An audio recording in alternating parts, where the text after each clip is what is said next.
and welcome to Author Nation. I am Melody Ann, your host and the founder of Author Nation. Author Nation is a YouTube channel, yes, and it is an entire community of authors just like you looking for success. So if you're interested in becoming a successful nonfiction author, watch the YouTube channel, subscribe. I do this every single Thursday. We interview somebody, and when you're published, it might just be you. So follow along, and I look forward to helping you in your journey. Today, we are interviewing Nicole Sher. She helps people find balance on her journey to her master's in industrial organizational psychology. Her co-collaborator and she discovered the nēdz language, or the nēdz languages, pardon me, a powerful tool to help personalities communicate. After the discovery, she wrote her first booklet, The nēdz Languages Bringing Balance and Belonging in Dating. And shortly after that, they released their parenting book, and they have more to come in the series. Let's welcome Nicole. Hi, Nicole. How are you today? Hello, I am great, Melody. How are you? I'm fabulous. Thank you. I have to ask about your last name, Sher, because I know we had a quick conversation. I loved what your last name means. Can you tell us again what your last name means? Well, of course you do, because we're going to be singing together. Yeah. we're going to be making an awesome tune. We're going Cool. to be making an awesome musical song together. If people get what that means. Yeah. So Sher means song. Yes, I love it. And part of the reason I love it so much is my first name is Melody. So I'm song, your song. So I just, yeah, that's fabulous. I love it. Thank you. And so you have harmony and melody. Pardon me? We're making a beautiful song today. Yes, it is. I love it. Thank you. So you have a business called The 7 Candles. And I was just curious about the name. As soon as I heard it, my whole what's that about, right? Why 7 candles? Okay, well, 7 is a very popular number. Everybody likes the number 7. 7's lucky. 7 means complete. Mm-hmm. You know, 7 represents a lot of things to a lot of people. And it represent, and then candles also, I mean, when you think of candles, you think of glowing, you think of keeping your candle lit and like your aura lit. You keep being in that positive energy. And I had started this a long time ago and had made products, put it down, and went back to college, finished. I wanted a little more experience and finished my degree. And then I said, I'm just going to keep the name. I really like it. And it also has to do with your body, soul, and spirit, which is what we're all made of. And so it has to do with the fullness of who we are. And that goes into the nēdz language, which really has to do with getting ourselves balanced kind of in all 3. Because and I haven't really done so much the body with the nēdz languages, but it really has to do with your soul and your spirit and your emotion and your life force, your spirit. So when you're balanced, you can create your belonging, which is what we all need to have as our belonging. Yeah, I love that. And fire is one of the elements as well. So candles burning, it's part of it's elemental, right? I love that. Did you know you were going to write a book when you started your master's degree? Did you go into, I'm going to go do my master's degree and then I'm going to write all these books? Was that your thought? Not exactly, but I've always known I was going to write a book. I just didn't know it was going to be after my master's. Right. I thought it was going to be a children's book. Oh. I've been in writers groups for a while, and I was working on one for a while, but it just was not clicking. Yeah. And but the nēdz language just kind of came together. And when it came together, it was like, okay, we're going to write short, sweet, to the point. Yeah. And I've been advised by other authors, you got to write long books. And we were talking about that earlier. And I was like, I will eventually. But in this situation, this is a different situation. I did go against other people's advice where they're like, okay, you're an IO psychologist. And I shorten as IO psychologist, industrial organizational psychologist, because 1, it's a mouthful. 2, you have to have a degree to say it or spell it, is what I like to say. But they've said, go to the workplace, which is, what, don't mix it up, but people have more than work.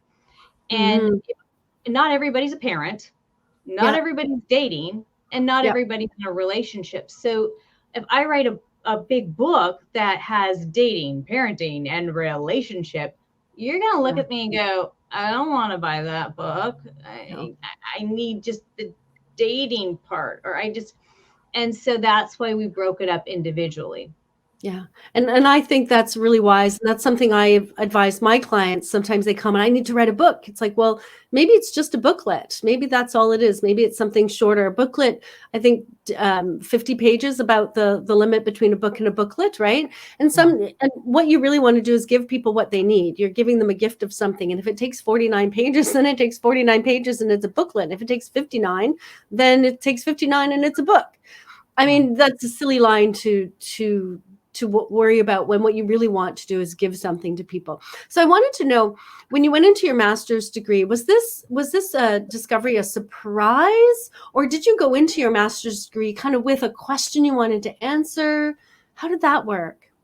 So I had done my bachelor's, my undergrad in business and conflict resolution, and I could go into the medical field. So when I done my minor with conflict resolution in business, I did not want to do a traditional business degree. I did not like that. And I did not like the way the business world was working. And I wanted IO psychology because they have a big heart for inclusion.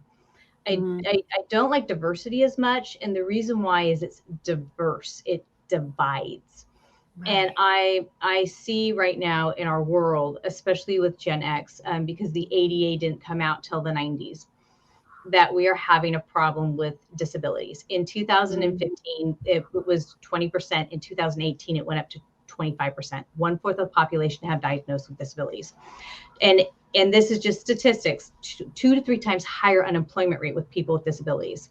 So you're talking 1/4 of the population is having a higher unemployment rate because employers and other people aren't understanding people capability within context. So people aren't understanding disabilities and how to work with it. And not only that, we're not understanding minorities. So we're not understanding what the real issue is. We're not understanding capability within context. We're not understanding the language. And so when I went through my master's, that's why I went in thinking, how can I help solve this problem in the employment area? And we're getting better with millennials, but Gen X is still in the workplace and they're a viable group, and they're kind of being thrown under the bus. And some of the baby boomers are still having to work, and they didn't get any of this. I mean, and then that's the other reason I developed the personality model, is I saw things were so divided. A lot of the leadership models were not dealing with conflict resolution. I'm like, what? Huh? You're not dealing with communication styles.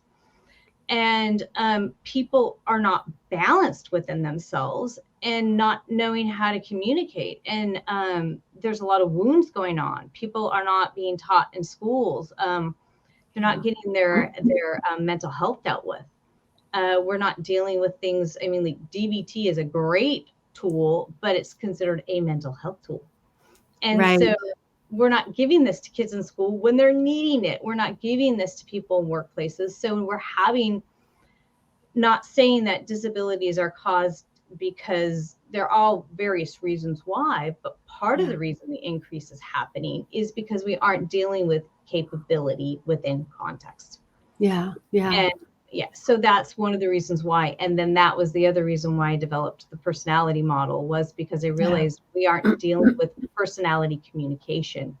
I'm going to ask you a huge question, which you're not going to be able to answer here because it's a whole thesis and whatnot. But even just culturally, for example, I lived in Peru for many years, and I remember when I got there, I'd be talking to people and they'd be standing right here, right? And I was actually, before I lived in Peru, I was living in Japan, where people were standing like this. And so when I got to Peru, people would be talking to me, and I found myself, I kept stepping backwards. So even something that I'm going to call small, because you think of it as like a really small cultural convention. But if someone from Peru came to Canada, where I live, and went into a corporation and started getting really close and passionate, people around are gonna miss the gift that the person is bringing to the corporation, because they're gonna get stuck on this person stands too close to me, right?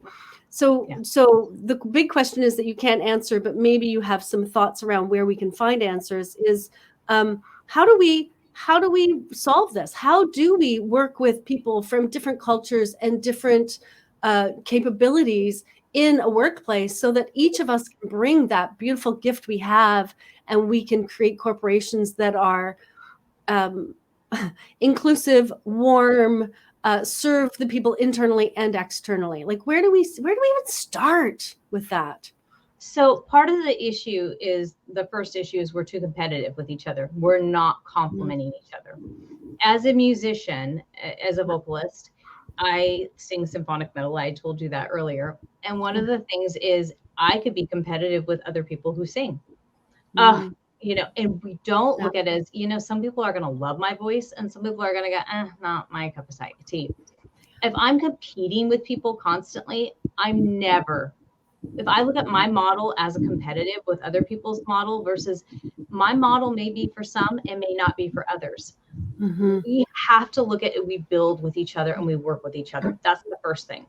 So I would take my model with something like a nonviolent communication model, Hofstede's country comparison, which is awesome. You can take United States with Japan, with another, and you would put them together, and you would understand like masculine versus femininity, other sorts of aspects of that country compared to ours.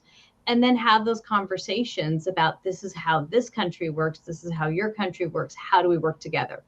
One thing, being in my state, that I've noticed, and traveling around the United States and other countries, we are really bad as cultures, just in general, but especially certain countries. We go to other places and we say, I don't like what it's like living here. I'm going to go to this other place, but I'm going to try and change it the way where I live. And I don't care how other people like it. I don't go to your living room, rearrange your furniture. I don't do that. Don't come to my home and do that. And I've actually had people come to my state, go, we love it here, and have done that. And I am so irritated because my home has changed. Now, granted, there are some things that need to be progressive and need to change, and we need to be inclusive. However, we also need to be respectful of people's culture. And that's where we need to be understanding and learn these things. And that's where, like, some of the personality models that I noticed were all about the self and not about the other. And this is where the balance this is one of the aspects of balance. When we are balanced within ourselves, we can learn about ourselves. We can learn about the other person. So for example, if I'm balanced, one of the personalities is important in mine. If I'm balanced in my important, and I'm around other people who are important, and they're balanced and they're important, we complement each other instead of destroying each other. If another person is balanced in their right, I'm balanced in my right. We're not fighting. We're working together, even if we don't see eye to eye. Yeah. Ear to ear.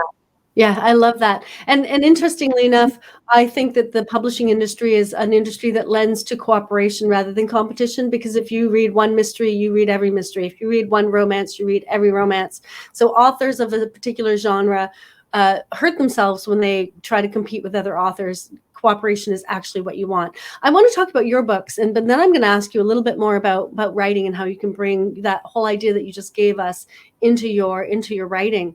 But let's start with so you're writing books related to the nēdz language. So let's just start with, what are the nēdz languages? Let's just give the basics there so we can understand what we're talking about. So where the nēdz languages came from is they came from Jung and Hippocrates, like a lot of things came from. And one of the things we noticed is a lot of people are not going to go, hi, I'm a folkloric. I can't even say it. They're not going to know how to say it or spell it. Those words are outdated. And that's why, a lot of your modern places, and I'm not going to mention names, are great because they've done things. But they've made it about the self, and they've also made it very complicated, where you have to look things up and you go on like Tinder or Plenty of Fish or any of those places, and you're like, great, you have all these letters. Now I've got to go look up what you are. And I don't really want to do that because it takes too much time. Or you have to look at their numbers and then you have to read all this stuff. Or they're super simple and they're all these colors. And then you're like, that's. So we wanted it simple, quick, and easy, but clear enough that you just kind of go, oh, okay, I got an idea, but with enough depth that you have to study a little bit more. So we did 4 basic types. Trying to make sure I'm on camera here. And we're 2 out of the 4. And what we realized is when you're in a romantic relationship, you meet a person in one, and then you're different in another. Friendships and relationships, like normal, you can meet people in both, or you meet people in one. And when you're not in a any sort of you have to have some sort of connection with someone, or you're in an opposite language. So I'm gonna list the 4 out, and I'm gonna almost guarantee that you can kind of get an idea when I say these 4 words. You're gonna know: right, value, important, and control. So right people are right, wrong, good, bad. Very, very simple. I mean, just value people are cost, benefit. Control people, environment, need to know all the steps. They like their environment a certain way. And then important people, they need to be seen, heard, priority, goals, I mean, just they're the kind, they're not doing it purposely. They're just, their subconscious mind makes them do it that way. And that's just, it's that basic and that simple. And again, we're 2 out of the 4, and that's kind of how it works. Yeah. And you said something that really struck me when you were describing the dating. You said, we meet people in one, and then we shift to another. And I think a lot of people out there are going, yeah, when you meet someone, they behave one way. And when you get into a relationship, they seem to behave in a different way. And I think that can be a frustration for some people. And so you've written a book about the nēdz language and dating. So do you want to just tell us a little bit more about that particular booklet? So that one was kind of a fun one because I'll tell a little story about that. I actually designed my partner, and I didn't realize I had designed my partner off of that. And even before we really came up with that model, and I'd always known I wanted to date someone like my stepdad. And you didn't realize that was the personality type. And it's a CV, control value. And I am a important value. So I meet people, my personality types that I would prefer to date would be a control important or control value. Control value is my favorite. So I meet people in the value, or I would meet someone in important. I would never date a control right, because a control right, I would have no communication with them whatsoever. I would have to meet someone either in value or important to date them. That's how that works. So we were writing this because there's a difference between love languages and nēdz languages. You can meet someone in a love language and feel this deep sense of love, but there's something missing. It's not, I love you, but oh my gosh, I'm feeling like you're giving, but your core, the way you communicate, your personality, you can't communicate. And I was having that, and I wasn't knowing what to do with myself. And so that's one of the reasons that me and my co-collaborator wrote the nēdz languages, because it was to explain that. It was also to help design your ideal partner, because some people are discovering, what do I like? And they're going through this discovery path. My son, and this says a big thing, was going through that discovery path. And I looked at him and I said, well, I like a control value, and this is why. And within 2 months, they found a control value and been happier than they've ever been. And their control value, their type was a right value, showed them the model. They about fell over with the book and went, Everyone tells me I date someone like my roommate, which is a right value. Mm. Wow. I mean, literally was like, and so it was very, very interesting to see this and to just really walk through this. So that's why we started with the dating, because we wanted to teach people you can design what your type is or figure out what you like. Yeah, I love that. And I just want to say for people watching live, please feel free to comment or ask questions. We would love to hear from you and answer your questions. And if you are watching on the replay, keep watching. There's a lot more to come. So that was the dating book, Nicole. What other books do you have out on in the series right now? We have a parenting book out right now, and that one is a little more intense. I do bring up the wounds of a parent, because and this one came more kind of out of a workplace situations, because my co-collaborator and I have had situations where we've had workplace situations and parenting situations where we've had opposites, and which can be very, very, very challenging. My mother, who has really done the best she could, is a control right. I'm an important value. We had a love language in common, but we did not have a needs language in common. And when you get wounded by important, and you don't understand important, or you want to control your environment where important is not seen, it can be very devastating. Or you want to protect, because sometimes IVs can come across we can be very highly intelligent, but we can also come across or whistling, we're just kind of, and so there can be things that can happen that can cause wounds, and parents don't realize it. Or if you have two rights and your rights are so strong, your rights are conflicting, and and this is where a lot of people don't understand. When a right person is told they are wrong, unless it's explained explicitly, they think their being is wrong. And you have to show them it's a choice. It's an outside thing. When my child was 3, I said they understood the word consequences, and I thought they were smart. No, they are smart. Don't get me wrong. No, they are smart. It's just that consequences is a right word. I wouldn't grasp the word consequences. So right to them, I have to be very careful that I explain it as a outside of them versus them. If an important person cannot be seen, you're telling them that their very being is wrong. If a control person cannot feel in control, their very being is it hurts them. It's their who they are.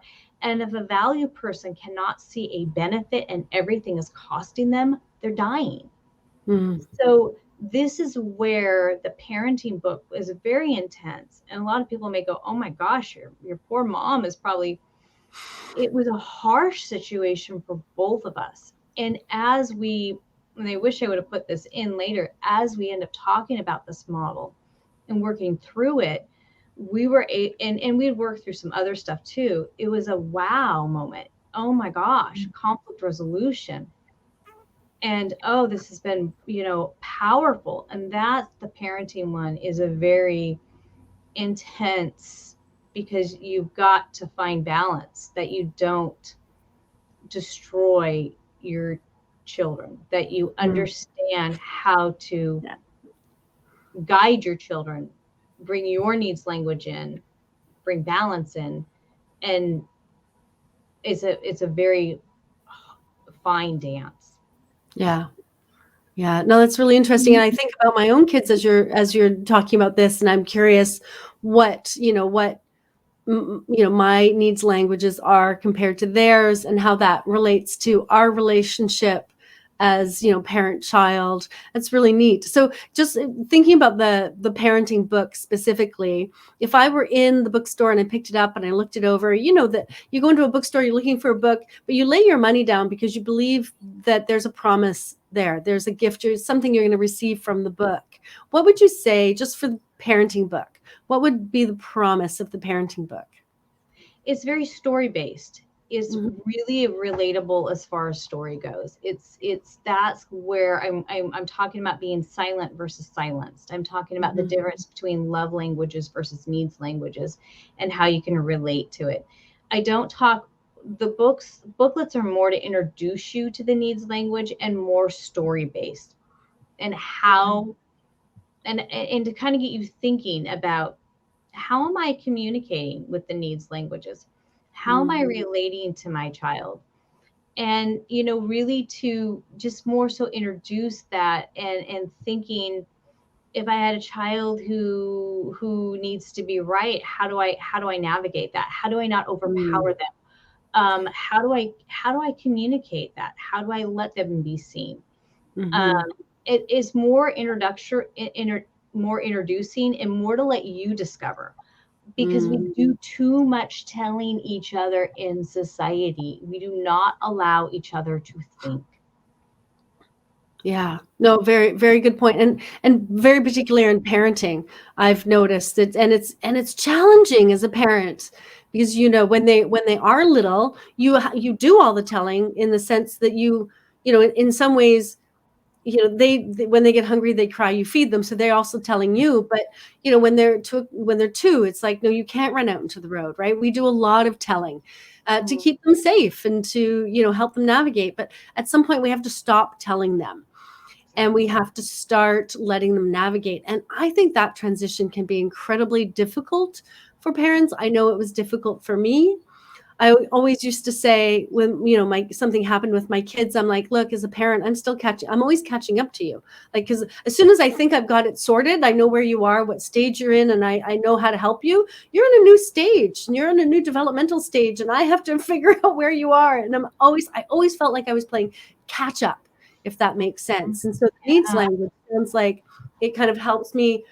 Even though I still have to catch up, it helps me navigate in a way that I understand their basics needs, and then that'll help me catch up faster, if that makes sense. Oh, yeah. It does. It actually does, because now when I talk to my son, I can actually use. I used to say to him, "I want you to have a happy life," and he looked at me like, "What does that mean?" I want you to make a good choice for your life. That's clear to him. And I actually talked to his with one of the girls that is the friend that is just like him, an RV. Yeah. And I explained them all. And she's like, yeah, if you say happy life, I have no clue what you're talking about. If you say good life, totally get it. Totally get the cost benefit. Totally get the right versus wrong. But don't you dare say happy to me. I don't get what you're talking about. Yeah, so interesting. And it's simple. I mean, I would get happy. I totally get happy. So I have to, but him and I meet in the value. And so I can now have conversations with him about how to approach people. And have you thought about it this way? And he is older, but the needs languages really help me, even when I'm dealing with people who are opposite of me, who are control right. I now know how to communicate with them. Right. I didn't know that beforehand. I can tone myself down in my importance, and I can tell them I'm an important value. This is what I need. And I will tone myself down.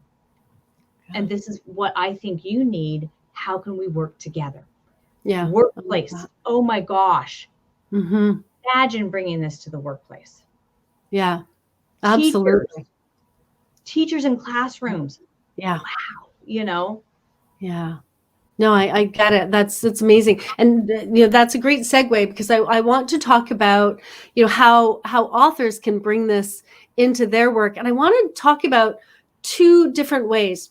First, I want to talk about the author themselves. When you're working on a book, how do you figure out, like, say I figure out I'm a CV, how does that help me in my struggle to write a book?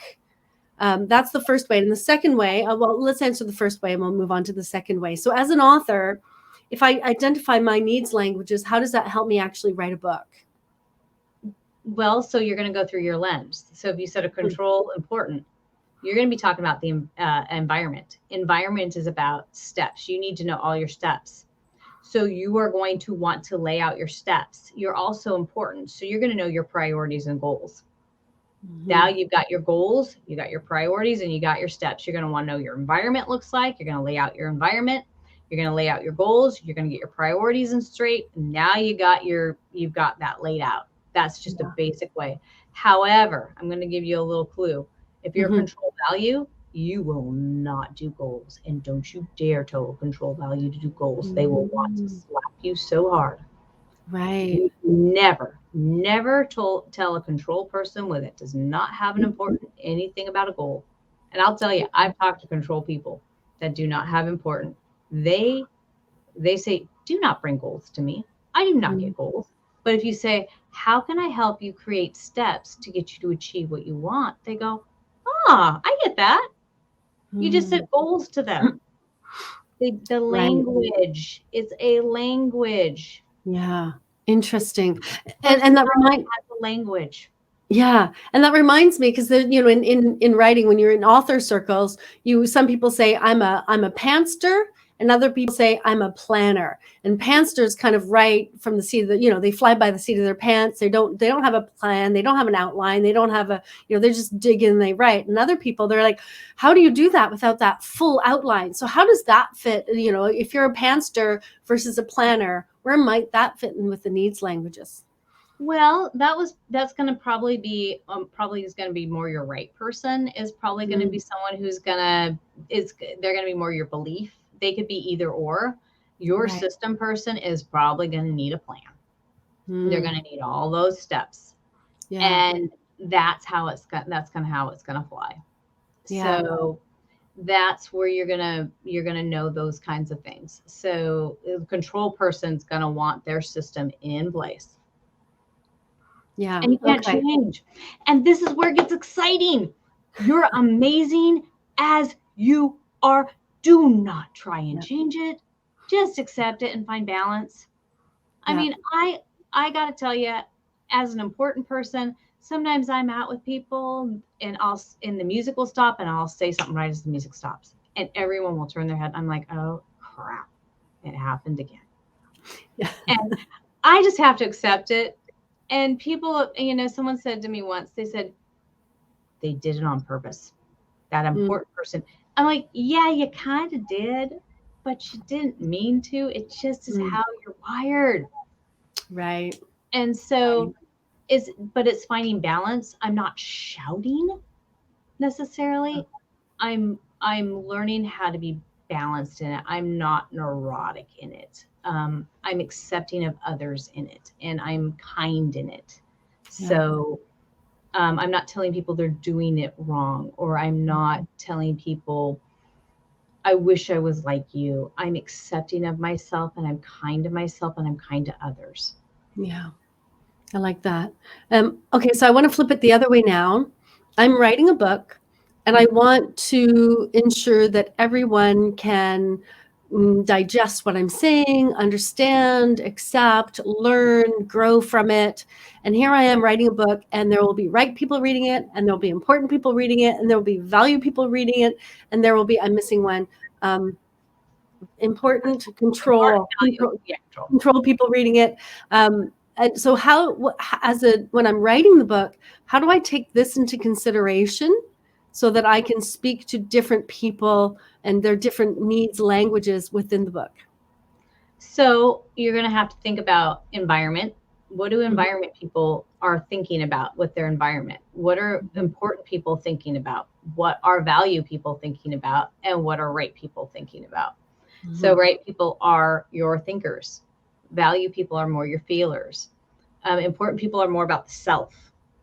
And control people are more about that environment. So that's what you're going to want to bring into into situations. And you're not going to want to do it in every situation. So you're going to overwhelm yourself. Yes. So you're going to want to bring balance within it. but you're probably going to try and bring it into every chapter to some degree. And figure out how that navigates. It's going to be, how are you going to navigate that? What are you writing about? And you may want to say, I'm only working with engineers. And so what are my personality types with engineers? And if most of your engineers are CVs and you only have 1% that might be CIs, you're going to really want to focus your target market on CVs, because you're not going to want to do RVs, because there aren't RVs in your market. So you want to also look at that too. You might want to do some research, because you don't want to, mess with your audience. Yeah, I love that. I think you have another book right there. I think you need to write a book, how authors can use the nēdz languages to write books that speak to the right people. I think I'm just saying, I think there's a book there. I wouldn't be surprised. I've got to tell you, this next one that's coming out, I was not going to write one on relationships, and it was with an independent contractor that was working with me. And they looked at me and they said, "You're not writing one for relationships? How dare you?" Basically, in so many words, they said, "You can't do that. You've got to write one for relationships." They said, I'm a little annoyed with my husband because they're not doing things a certain way. Now, I believe in multiple different kinds of relationships. I'm not just saying that. And they said, "What about this situation?" And I just went like boom, boom, boom. And they said, "You need to write one for relationships." I'm like, when you're a writer and you've got like 10 lists of all these books, and you're like, you just added another one to my list. Yes. You know how much work I've already got in my brain. Yeah. And so we have one coming out for Valentine's Day, which should be out probably or sometime early next week, called Bringing Balance, the nēdz language, bring balance and belonging in romantic relationships. Wonderful. So that's great. And this one's going to have a little humor. We have a chapter called Don't Bring on the Hot Flashes, because we consider menopause is the change. And so we're trying to not get you to change your partners. Right. Right. No, I love it. I love that. I love that. So what are some of the other titles that you have in this list? Or what are the other topics that you think you might add to the series? We talk about not silent. So one of the themes that we bring in a lot, we do talk about the love languages and talking about the difference between the love languages. We do talk about not silencing people, being silent versus silenced, which is huge, because we can easily silence people in our personalities. And the stronger the personality, and then the triangle, the victim, rescue, predator triangle. And this one we did the romantic partner relationships. We did a little more humor with, but we do talk a lot about the victim, predator, rescuer triangle, because that's a really big thing in our society. And we really need to be dealing with that. We need to stop being in that triangle as a society. And I'm not saying people haven't been victimized, but we need to start going, okay, we've all had harm. Let's stop. Let's validate each other. Let's have empathy and say, I'm sorry if you've gone through that, and let's stop hurting each other. Yes. Yeah, no, I like that. I don't want to be a victim or a predator or a rescuer. Neither role is healthy. There's got to be a fourth role somewhere that's far more healthy, right? Yeah. So do you offer services based on the books?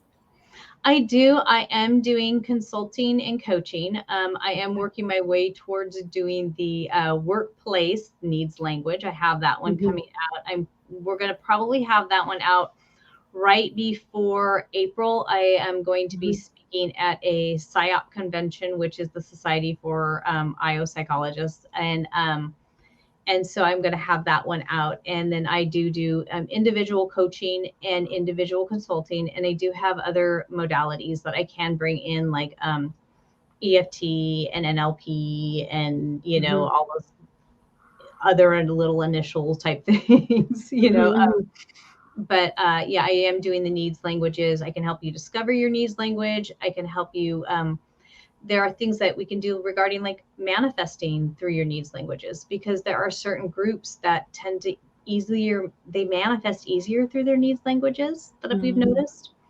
We've also noticed that people can get into dangerous situations because people tap in through your needs languages. And learning how not to let, because that's really what happens. People can't, like a control right, there's no connection. So they can't, but an important can get into me, a value can get into me. So if there's a connector there, and again, these are other personality models have not talked about this. And it's been very interesting, or even just some shattering that can happen because that hasn't been dealt with in your, you know, how do you work through that importance, or how do you even communicate with your needs language? How do you find balance? Yeah. So those are some of the things we work through. I do like the designing your ideal person. That's really a fun one. Sounds like fun. I have a whole worksheet on that. That's a fun one.